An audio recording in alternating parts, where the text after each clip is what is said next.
साथियों, मैं हूं आपका दोस्त इंजीनियर रिजवान, फिर से एक बार एक नई एनर्जी और उत्साह के साथ आपके बीच जो ये शो चल रहा है, सवाल आपके जवाब हमारे।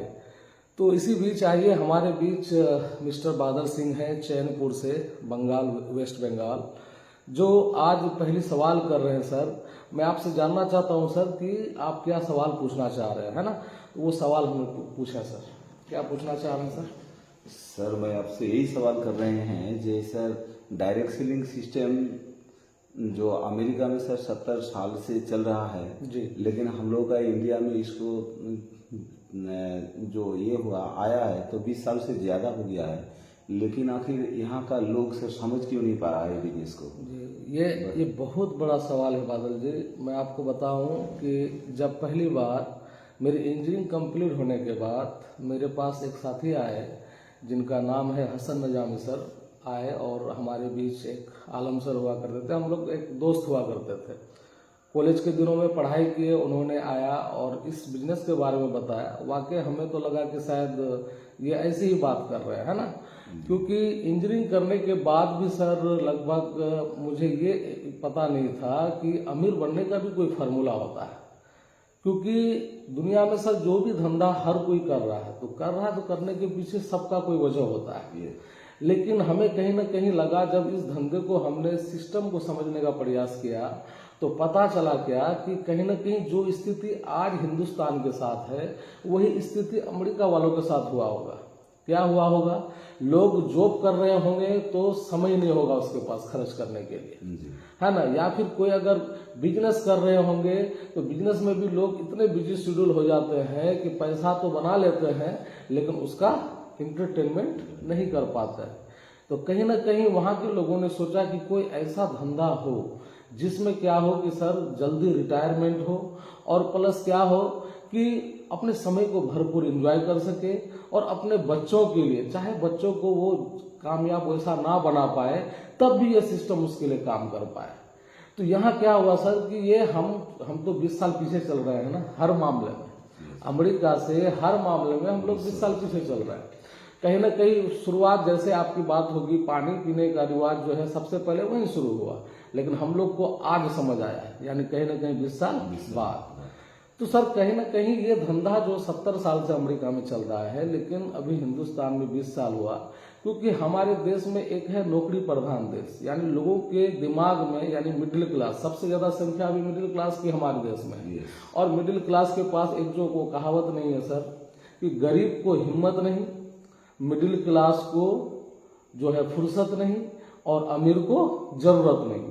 जब ऐसा सिस्टम होगा तो मुझे नहीं लगता है कि कोई भी समाज में बड़ा बदलाव आ सकता है। तो कहीं ना कहीं सर हमारा जो ये बिजनेस है, ये जो कारोबार है, इसको समझने का जो प्रयास लोग आज नहीं करने के पीछे एक कारण है, क्योंकि माँ बाप, जैसे बच्चा पैदा होता है माँ बाप उसको एक ही बात बोलता है, बेटा बढ़िया से पढ़ाई करो, तुम्हें अच्छा नंबर लाना है, ठीक है, डिग्री अच्छे से करो ताकि तुमको अच्छा जो इंटरव्यू मिले, मतलब जॉब जो मिले, तो तुम परिवार को मतलब चला सको। यानी हम लोग बचपन से ही अपने बच्चों में ये डालते हैं, फिट करते रहते हैं, ठीक है, कि और अच्छा मार्क्स लेके आओ और अच्छा मार्क्स लगो, तुमको अच्छा नौकरी मिलेगा, है ना?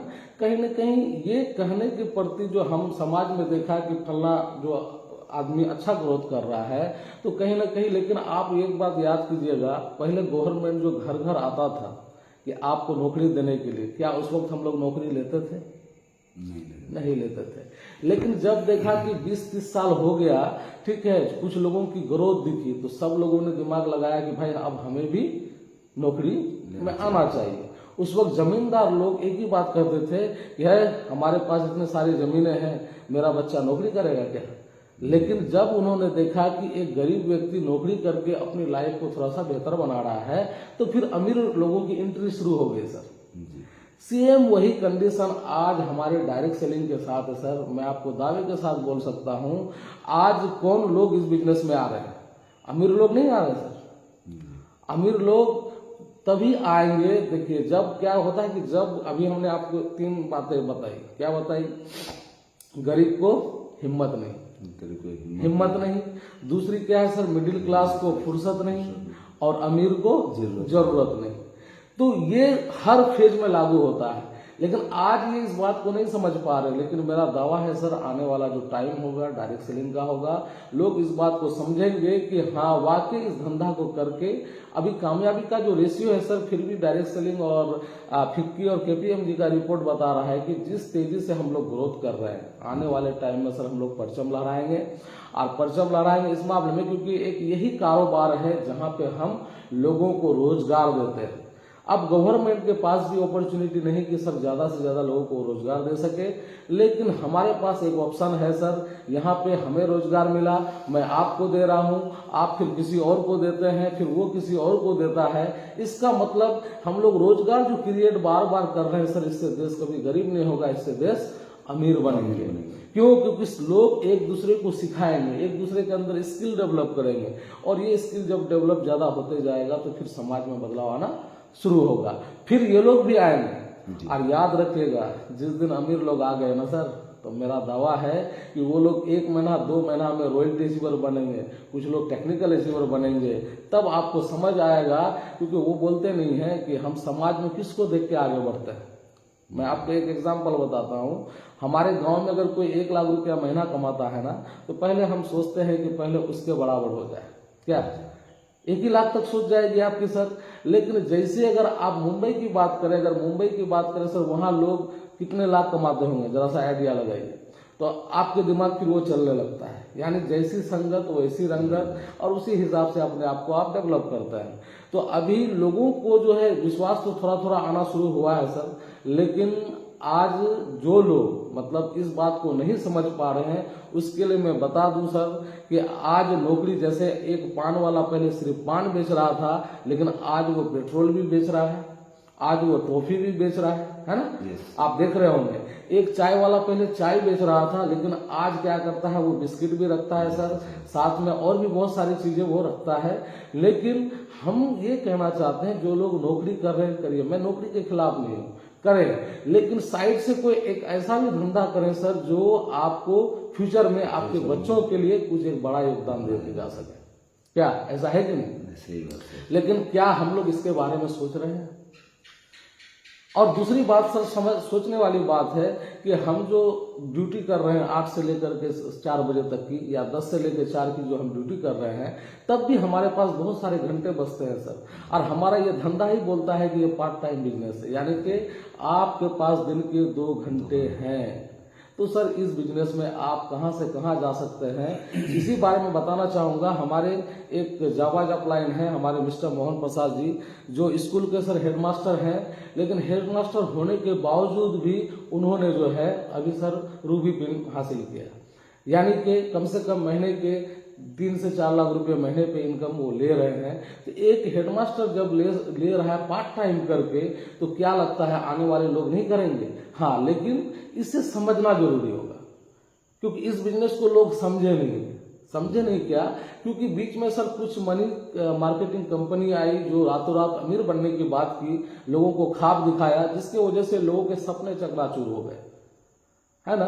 लेकिन ये धंधा सर बहुत ईमानदारी का है, प्योर है, जिम्मेदारी का है। जैसे हमारे मिस्टर मोहन प्रसाद जी जो समझे इस बिजनेस को, तो आज वो टीचर के पद पे रहते हुए भी इस बिजनेस को समझते हुए आज 15 साल में सर रूबी पोजीशन पे चला गया। यानी कहने का मतलब कि वो समझे तब ना। अगर ये वो नहीं समझते होते इस बिजनेस को, तो क्या लगता है आपको, वो भी आम पब्लिक की तरह काम कर रहे होते जी। लेकिन जिस दिन आपको ये धंधा समझ आ गया, तो मुझे लगता है सर कुछ दिन के बाद फिर आप पीछे मुड़ के नहीं देखेंगे सर।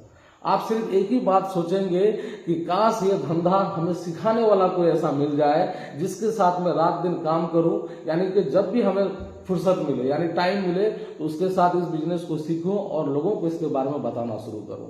और ये सर इतना आसान धंधा है, मैं बताऊं कि इसमें आपके सर ना कोई पूंजी लगते हैं। सबसे बड़ी बात, मैं अपनी बात करूं सर, मुझे पेरेंट्स ने इंजीनियर बनाया, लेकिन इंजीनियर बनाने में कितने बहुत सारे पैसे इन्वेस्ट हो गए, तो इन्वेस्ट हुए, लेकिन अब जरा सा बताएं, अगर जॉब उस तरह की नहीं मिल पाती है, तो क्या इसमें पेरेंट्स का दोष है या फिर मेरा दोष है? दोनों में किसी का दोष हो भी सकता है और नहीं भी हो सकता है, लेकिन लोगों के सपने अलग अलग हैं। लोगों के सपने अलग अलग हैं। और मैं शुरू से सर मैं नौकरी के खिलाफ जो है, कभी कभी लगा कि मुझे जो है नौकरी नहीं करना किसी भी हाल में, क्योंकि मैंने प्रैक्टिकल देखा था सर, 1-2 साल जॉब किया, मुझे समझ आ गया कि नौकरी करके भाई बड़ा नहीं किया जा सकता है, सिर्फ घर चलेगा, ठीक है, परिवार को आप थोड़ा बहुत मतलब खुशहाल रख पाएंगे, लेकिन अगर आप खुल के जीना चाहते हैं, यानी लाइफ को एंजॉय अगर करना चाहते हैं, तो आपको सर आपका समय आपके कंट्रोल में होना चाहिए। जैसे बोलते हैं ना, रिमोट कंट्रोल आपको होना चाहिए आपकी जिंदगी का। क्या मानते हैं कि नहीं इस बात? यस। अगर ये रिमोट कंट्रोल आपके हाथ में है, तो आपको अपने हिसाब से लाइफ को आगे लेके जा सकते हैं। लेकिन यहाँ रिमोट कंट्रोल हम लोग किसी और को दिए हुए हैं, जिसके वजह से लोग क्या करता है कि इस बिजनेस को समझते हुए भी नहीं समझ पाता है। अब वो जैसे ही वो कोई किसी को बिजनेस समझाता भी है, तो अचानक से वो फिर बात करता है कि हमारे इलाके के पड़ोसी में एक व्यक्ति था, उसने किया, वो बर्बाद हो गया। तो कहने का मतलब सर, मैं आपसे एक ही सवाल पूछता हूं कि एक क्लास में 30 बच्चे हैं, क्या फर्स्ट सेकंड थर्ड सभी लोग आएंगे?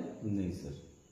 मास्टर तो एक ही था सर, जी। स्कूल भी एक ही था, पढ़ाया कॉन्सेप्ट भी एक ही था, लेकिन फर्स्ट सेकंड थर्ड सिर्फ 3 व्यक्ति आए, तो जरूर उसमें कोई बात होगी ना। यस। क्योंकि एक प्रिंसिपल है 80/20, यानी हर चीज में अप्लाई होता है सर। चाहे स्कूल फेज में डॉक्टर भी हैं, तो आपको क्या लगता है किसी भी इलाके में अगर 20 डॉक्टर हैं, तो क्या 20 डॉक्टर के पास सेम मरीज होते होंगे? नहीं। वही 20% लोग ही ज्यादा पैसा बना रहे होंगे सर। तो हर फेज में, हर धंधे में ये 80/20 अप्लाई होता है। तो बात कहाँ आती है, या तो आपने इस बिजनेस को समझा नहीं, अगर समझा भी है तो करने का तरीका सीखा नहीं, है ना। क्योंकि करने का तरीका आप अगर सीख जाएंगे तो फिर आपकी तरक्की होने लगेगी। लेकिन लोग आज इतना मतलब आलसी हो चुके हैं कि हर काम को सोचते हैं कि बस आज ही आऊं और जो है बस रातों रात अमीर बन जाऊं। तो मैं आपको बताना चाहता हूं सर, दुनिया में ऐसा कोई सिस्टम नहीं है जो रातों रात आपको अमीर बना दे, है ना। यानी कहा जाता है जो शॉर्टकट जो सर ये ढूंढता है, लाइन ढूंढता है, जी। समझिए कामयाबी होने का, इस दुनिया में शॉर्टकट में कुछ नहीं होता, कुछ नहीं है। और ये बात जितना जल्दी जो समझ लेगा तो उतना बेहतर है सर।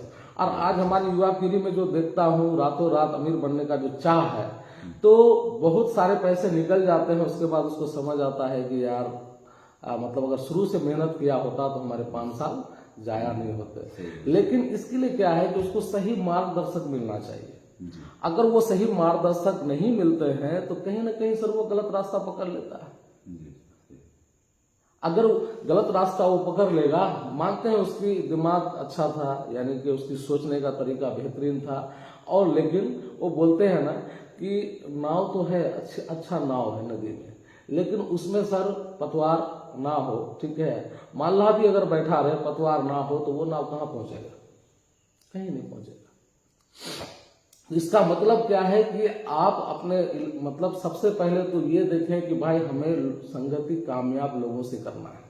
इस धंधे में जब भी आप कामयाब होना चाहते हैं तो आप देखें कि अगर आप 5,000 कमा रहे हैं तो आपकी दोस्ती 10,000 वाले से होनी चाहिए। अगर आप 10,000 कमा रहे हैं तो आपकी दोस्ती 20,000 वाले से होनी चाहिए। अगर कोई 20,000 कमा रहा है तो 50,000 वाले, जो 50,000 है तो वो 1 लाख वाले से, 1 लाख वाले हैं तो 2 लाख वाले से। क्योंकि जब तक आप ये दोस्ती नहीं रखेंगे कि हमको एक एक लेवल कैसे पार करना है, तो आप वहां तक कैसे पहुंचेंगे? जी सर, अब से हमको समझ में डायरेक्ट सेलिंग सिस्टम के बारे में यही आया सर। जो अभी सवाल किए हैं, जो सवाल के जवाब सर आप दिए हैं, जी। तो सर इसको अगर करना चाहिए, जो इंसान अगर समझे बिजनेस को नहीं समझ रहा है, तो जो सक्सेसफुल है इस बिजनेस के, जी। समझिए अभी एक्टिव लीडर है, जी। तो उससे संपर्क करे और इस बिजनेस के सर बारे में जानकारी ले। जैसे सर इसको करने के लिए हमको प्रोसेस किया है, कैसे हम इससे आगे बढ़ सकते हैं? बिल्कुल सर, क्योंकि देखिए रास्ता तो वही दिखा सकता है जो उस रास्ते पे चला है, ठीक है। अगर आपको सर पेट में दर्द हो, ठीक है, आप जाएंगे कि मास्टर से मतलब दवा लिखाने के लिए, तो मास्टर तो सर थ्योरम पढ़ाएगा ना, आपको दवा के बारे में क्या बताएगा? जाना होगा डॉक्टर का, है ना। तो इसका मतलब क्या है कि जो आदमी जिस चीज का स्पेशलिस्ट है, जो आदमी जिस चीज का स्पेशलिस्ट है उससे मिलेंगे तो वो आपको सही जानकारी दे पाएगा, समस्या का समाधान जी। और उसके पास ही आपको सवाल के जवाब मिलेंगे, क्योंकि वो जो जिस रास्ते से वो आगे बढ़ा है तो वही चीज आपको बता पाएगा ना। लेकिन हमारे यहाँ क्या होता है कि हम करना कुछ और चाहते हैं और डिसीजन लेते हैं किसी और से। Yes. यानी जिसको इस फील्ड का कोई तजुर्बा नहीं। है, यस, तो कहीं ना कहीं हम लोग यहाँ पे मार खा जाते हैं। जैसे आपको अभी जैसे आपने अभी कहा ना सर कि आखिर यहाँ के लोग नहीं समझने का पीछे जो कारण है वो क्या कारण हो सकता है। तो कारण कुछ नहीं, कुछ लोग करना भी चाह रहे हैं ना सर। तो समाज में क्या हो रहा है कि अच्छा, अरे फलना आदमी तो बर्बाद हो गया था, वो भी किया था, और तुम भी फिर जो है अमीर बनने चले हो, तुम्हारा भी कहानी खत्म होगा। ऐसे सवाल प्राय सुनने को मिलते हैं सर। लेकिन यहाँ पे मैं आपको यही चीज बताना चाहूंगा सर कि आप देखिए, सुनने बोलते हैं ना, एक कहावत है हमारे, ये कुत्ता भूखे हजार, हाथी चले बाजार। अगर आप अमीर बनने की तरफ कदम रखे हैं तो सर आपको दोनों कान बंद कर लेने होंगे। और दूसरी बात, लोग तो बोलेंगे सर, क्योंकि आप याद रखिए कि कभी भी सर जैसे क्रिकेट के मैदान में देखते हैं ओनली 11 लोग खेलते हैं। कितने लोग खेलते हैं? 11 लोग एक टीम से और 11 लोग एक टीम से। यानी 22 लोग ही आपके खेलते हैं। और ताली बजाने वाले लोग कितने हैं सर? बहुत सारे, लाखों करोड़ों लोग हैं। तो याद रखिए दोस्त, हमेशा जो प्लेयर होता है ना, प्लेयर वो कम ही होंगे, संख्या में कमी हो सकती कम ही होंगे। लेकिन हाँ, ताली बजाने वाले लोग आपको हर सेक्टर में ज्यादा मिलेंगे। तो आप जो है इस बिजनेस का प्लेयर बनना है। यानी हमारे बिजनेस में बोलते हैं लीडर को प्लेयर बोलते हैं। तो अगर आप लीडर हैं तो आप खेलो ना यार। आप क्यों भाग जाते हो? कोई कुछ सवाल वैसे बोलता है कि फलना आदमी बर्बाद हो गया, और आप वही बात सुन करके फिर आप अपना रास्ता चेंज कर लेते हो। तो आप जब भी चेंज करो ना, तो मेरी एक ही सलाह है कि कभी भी बिना टॉप अचीवर से मिले या टॉप अचीवर से बात सुने इस बिजनेस को क्विट करने का फैसला ना लें।